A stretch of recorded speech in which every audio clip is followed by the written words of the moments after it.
আমরা অন্যান্য বিষয়ের মধ্যে পঞ্চায়েত, পৌরসভা, এই স্থানীয় যা সংস্থা সেগুলো নির্বাচনের ব্যবস্থা করব এবং সার্বজনীন ভোটাধিকারের ভিত্তিতে, এবং সেখানে 18 বছর ভোটাধিকার, এইটা আমরা প্রথম অনেক দিন আগের থেকে বলেছি, কিন্তু সেটা আমরা কার্যকর করব বাংলায়।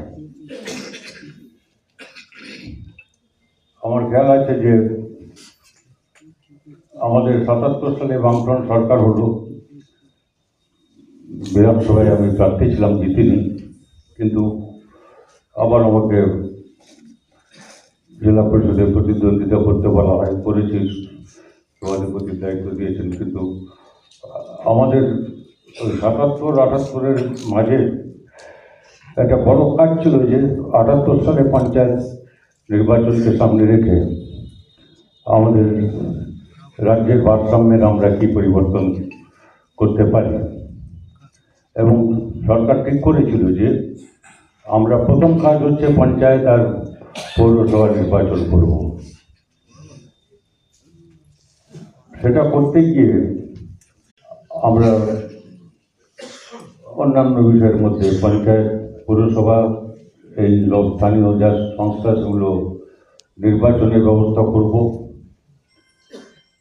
এবং সার্বজনীন ভোটাধিকারের ভিত্তিতে, এবং সেখানে 18 বছর ভোটাধিকার, এইটা আমরা প্রথম অনেক দিন আগের থেকে বলেছি, কিন্তু সেটা আমরা কার্যকর করব বাংলায়। আমার খেয়াল আছে যে আমাদের 77 সালে বামফ্রন্ট সরকার হলো,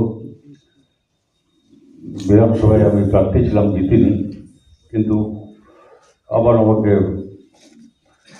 জেলা পরিষদে প্রতিদ্বন্দ্বিতা করতে বলা হয়, করেছি,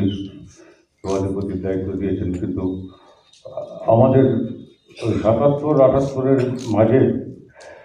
একটা বড় কাজ ছিল যে 78 সালে পঞ্চায়েত নির্বাচনকে সামনে রেখে আমাদের রাজ্যের ভারসাম্যের আমরা কি পরিবর্তন করতে পারি, এবং সরকার ঠিক করেছিল যে আমরা প্রথম কাজ হচ্ছে পঞ্চায়েত আর পৌরসভা নির্বাচন করব। সেটা করতে গিয়ে